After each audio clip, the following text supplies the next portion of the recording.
Hey, I just wanted to give everybody a brief update about what's been going on, what we've been up to. I left uh, I left South Korea on February 25th. Flew to Seattle. Met JoAnne. We spent a couple of weeks in Seattle, doing chores, traveling around, seeing friends and family, and then flew down to San Diego for a couple of days, and then got back to La Paz on is it March 13th. I remember that day because that was the day that the president declared this pandemic a national emergency. So we didn't know what to expect, and what we did is we provisioned for, I'd say, about a week and a half. We got all of our supplies together for, I would say, about a month, and then we took off for Balandra. That's a little ways up, about 12 miles up on the peninsula. It's a beautiful anchorage. We spent the week there, did some spearfishing, and while that was going on, they started closing down things in La Paz a little bit, getting a little bit more strict on the social isolation. So had some beautiful time in Balandra, spearfishing, fly fishing, and doing some beautiful hikes. In fact, I caught quite a few fish on my fly rod, but the last fish I caught on it was a 6 foot needle fish, long and thin, but man, they fight, and it broke my rod. So I broke my fly rod. So anyway, we come back. The city hadn't been locked down yet, so what we did is we ended up provisioning, and we provisioned for 2 months with the goal, hopefully, leaving to go across to the mainland, Los Mochis, go down the coast to Mazatlan, and all the way down to Panama and through the canal. That was the plan. They started tightening up the restrictions.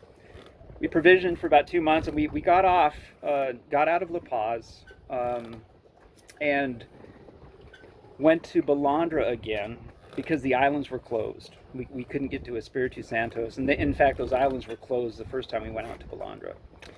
So we spent about 3 days in Balandra, and the last day we were there, I speared some fish, and I was paddling out on the kayak to go across the island to check out these rocks in this cove.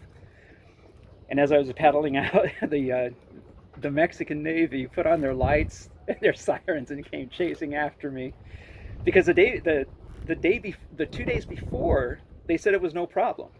I went spearfishing. I said, está bien, está bien.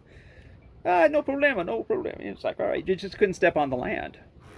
This next time they chased after me, so I paddled back to the boat. They shot off to see some other boats a little bit north, and I thought it was an appropriate time just to get in the water and sort of do some stealth spearfishing by my kayak so that if they came back, I'd already have a fish, hopefully. And that's what happened. So I was just hanging out by my kayak, using the kayak on the stern of the boat as coverage, and sure enough, fish came by and we got dinner. And so I get back on the stern and start scaling the fish and filleting it. And sure enough, the Navy comes by and they anchor right behind us. I get the fish filleted, and they come up with their little skidoo, their jet ski, and they say, the port captain said that you need to head back to La Paz because they're closing down the ports, they're closing down the anchorages. So that's what we ended up doing. So we ended up coming back to La Paz. We got here, we found out then the city just shut down. So for the last, since, like, what was it, the end of April, we've been locked down, so we've been on the dock. I mean, and it hasn't been bad. I'm checking my lines because that one's getting a little short. We got some wind coming up here a little bit. Anyway, but things have been interesting, and I'll show you what happened. So when we were heading out to Balandra the second time, And I'll show you our chart. We have a really beautiful chart plotter. Let's see if it can show up here pretty good. All right.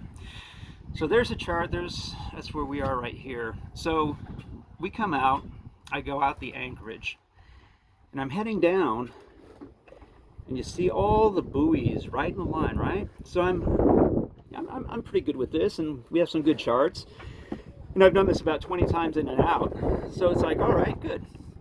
So I start heading out, and then we get to this spot right here. And so I start sticking gear, and JoAnne's below. She's stocking up the fridge with some beverage. I get below, and you see that right there, that shoal is not 14.4 feet. It is less than 6 feet. Because what happened is, when we crossed that shoal, we grounded. And so what was happening is, I'm sitting sort of right in the same spot I'm sitting in right now. I'm tying a fisherman's knot on a plug.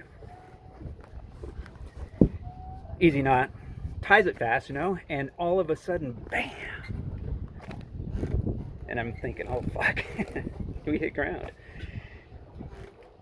And that's the first time that I've ever grounded on this boat. I've grounded on my second boat, a Lippincott 30. I grounded in the Magothy River, grounded in mud. That was my second grounding. My first grounding was on the same boat, going the wrong direction up the Black River in Baltimore, Maryland, going into Baltimore, trying to go into Baltimore.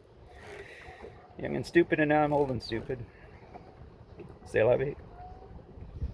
Anyway, so we hit sand.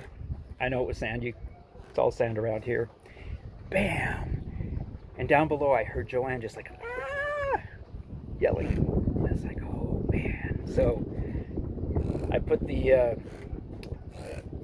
transmission in neutral, turned off autopilot, went down below, checked out JoAnne, and she was in pain, and she knew she broke her ribs. So yeah, JoAnne broke her ribs, and so it's like, all right, take it easy. Yeah, go figure. Breathe, but that was probably not the best advice, because you can't deep breathe with a broken rib. And so it took a little bit of time, but she settled down. And the thing is that the tide was going out at the time, which meant that, yeah, I needed to get off that sandbar unless I wanted to stay there until the tide came in. That's sort of an embarrassing position to be in. So anyway, it's fairly easy to get off sandbars if you don't get too far on them.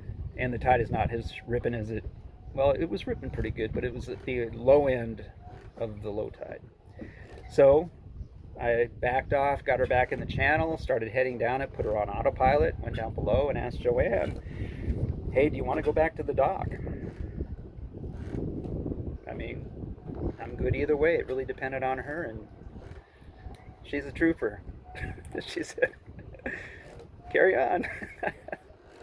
And what is it? I mean, you could be miserable at a dock, or you could be miserable on the anchorage, which is 10 times as beautiful as a dock, even though this dock is beautiful and we're in paradise. But so we went out and we spent 3 days there, and as I told you before, we got kicked off. So anyway, we've come back late April, early May, and we've been here since. And it's been all right. I mean, so I've had a chance to focus on a lot of my work.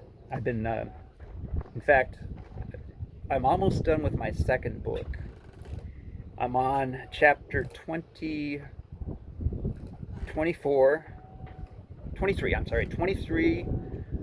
of 26, so I've got three chapters to go to finish this book, and it's come along. Usually I go to sleep when I want to go to sleep. I get up when I want to get up. I do some net surfing, check out the news a little bit, and then I get down to writing, and I write for most of the morning. I've been trying to get in 2,000 words a day like Stephen King, but it's a chore. I'm working on it. But things are coming along. The second book, so it's called Human Reengineering, and it's based on the first book I wrote based on our trip down the coast, Creative Sailing Retreat. And that book is called Audeamus, and it's published. It's on Amazon.com. So anyway, in the afternoon, I do a little net surfing. I play some ukulele. I'm learning jazz guitar on the ukulele, jazz ukulele on the ukulele, and then I do a little bit of karate training, and that's a day. So it's been an opportunity to hunker down and get some really cool shit done. And I wish we had the opportunity to go out to the islands and do the spearfishing and fly fishing and everything like that, but things are what they are, and you go with the flow. So we're enjoying ourselves. Not sure when this place is going to open up. We hope soon. But that's where we are right now, and I hope everybody is staying safe and enjoying yourselves. Stay tuned. We'll try to make these more frequent, and we'll catch you on the rebound.